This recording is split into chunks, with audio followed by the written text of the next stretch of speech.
For over 300 years, scholars have been trying to piece together one of history's greatest puzzles. Where did the Indo-European peoples even come from? Well, in this explainer, we're diving into the work of veer Arya, who puts forward a really radical new theory that, well, it challenges just about everything we thought we knew.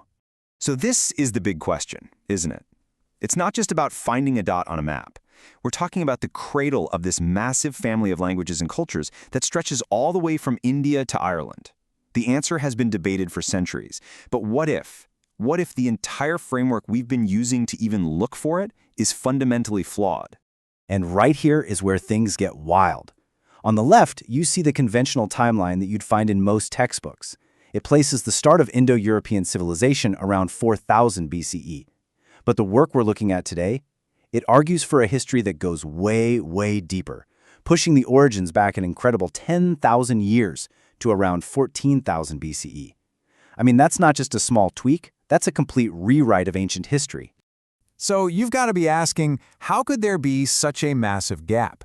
Well, the first step in getting our heads around this new theory is to look at the cracks in the foundation of the old one. The argument is that the timeline we've all been taught isn't based on pure science alone. The core argument here is that a lot of our modern historical dating, even with all our fancy tools, is still shaped by some very old faith-based ideas that kind of set the goalposts for how far back we were even willing to look. It suggests that Western historical traditions have sort of accidentally carried forward a timeline that was shaped more by theology than by what the evidence might actually say. Let's just trace this idea for a second. Back in the 17th century, Archbishop James Ussher famously calculated the date of creation to exactly 4004 BCE, and that date became a huge benchmark. A century later, even a scientific giant like Sir Isaac Newton was building his historical timelines on assumptions that fit right into that same framework. The point being made here is that this created a kind of historical anchor that has subtly, maybe even unconsciously, limited how we look at the deep past ever since. And this quote from the source really just nails the whole critique. The idea is simple. If your starting point, your foundation, is wrong, then it doesn't matter how advanced your scientific methods are. You risk building these incredible, complex castles in the air because you're forcing all this new data to fit into a box that was flawed from the very beginning. Okay, so if the old timeline is shaky, what's the alternative built on? Well, the case for a much, much deeper history isn't just pulled out of thin air. It's built by pulling together evidence from a whole bunch of different fields. The evidence really stands on 4 key pillars. First, you've got archaeogenetics, which is just awesome. It traces our story through ancient DNA. Then there's archaeology and climate science, looking at physical ruins and ancient weather patterns. Third, a fresh look at ancient texts like the Vedas, searching for clues we might have missed. And finally, archaeoastronomy, which can actually date events by mapping how the stars were described thousands of years ago. Now, before we jump into the genetics, let's just quickly get this one key term down: haplogroup. It sounds complicated, but just think of it like a major branch on the human family tree. By tracking these big genetic groups across the world, scientists can literally reconstruct how our ancestors moved across the planet. Okay, the genetic story presented here is pretty fascinating.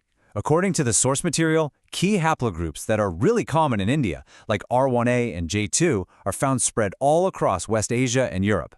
But, and this is the crucial part, the reverse just isn't true. Major West Asian haplogroups are mostly missing from the Indian population.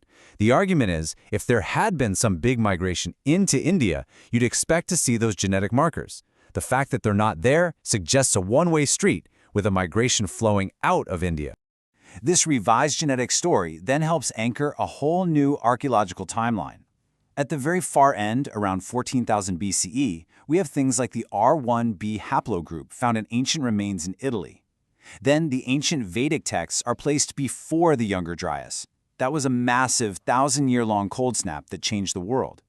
This new timing actually aligns with some of the world's oldest known sites, like the incredible Göbekli Tepe in Turkey and Birana in India.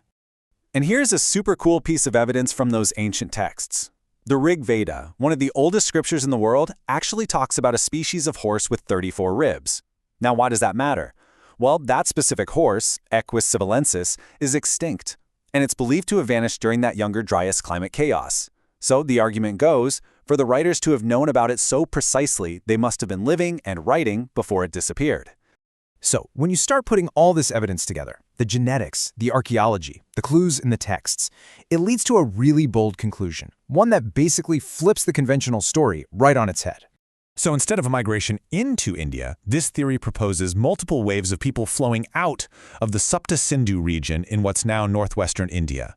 The first wave is proposed to be incredibly ancient, before 13,000 BCE, with groups like the Danavas, who are linked here to the Dananans of ancient Greece, reaching all the way to the Aegean Sea. A later migration around 11,200 BCE is thought to be when the Indian and Iranian populations split. And this pattern just keeps going, with other groups moving west over thousands of years, shaping civilizations all across the Near East and Europe. I mean, the implications of this are just staggering. This isn't just about redrawing a few lines on an ancient map. If this chronology is anywhere near correct, it forces us to rethink the entire story of human civilization. So the really crucial point is that chronology isn't just a boring list of dates, it is the absolute foundation of our historical understanding. The source argues that when we get the timeline wrong, we get everything else wrong. We misunderstand who moved where, we misrepresent the genetic story of entire peoples, and we end up with a totally distorted view of where our cultures even came from. And to give you a really concrete example of this alleged distortion, the book identifies what it claims is a massive, get this, 661-year error in the dating of major historical figures. This includes people like Alexander the Great, who, it's argued, has been completely misplaced in time, which creates huge problems when you try to line up Greek and Indian historical records. So, what's the big takeaway here? Well, if this revised timeline holds up, it would mean a few revolutionary things. It would mean we have to start taking ancient non-Western sources, like the Indian Puranas, much more seriously as actual historical records. It would force a complete reevaluation of the timelines for Egypt, Mesopotamia, and Greece. It would position India not as a place that receives civilization, but as one of its primal fountains. And maybe most importantly, it would completely shatter that old, long-held idea that civilization was a one-way street, flowing only from the west to the east. And that really brings us to our final thought.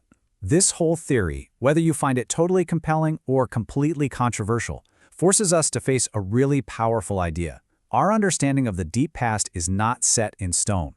It makes you wonder, doesn't it? What if the story of human civilization is so much older and more complex than we ever imagined? And what if its oldest chapters are only just now being read?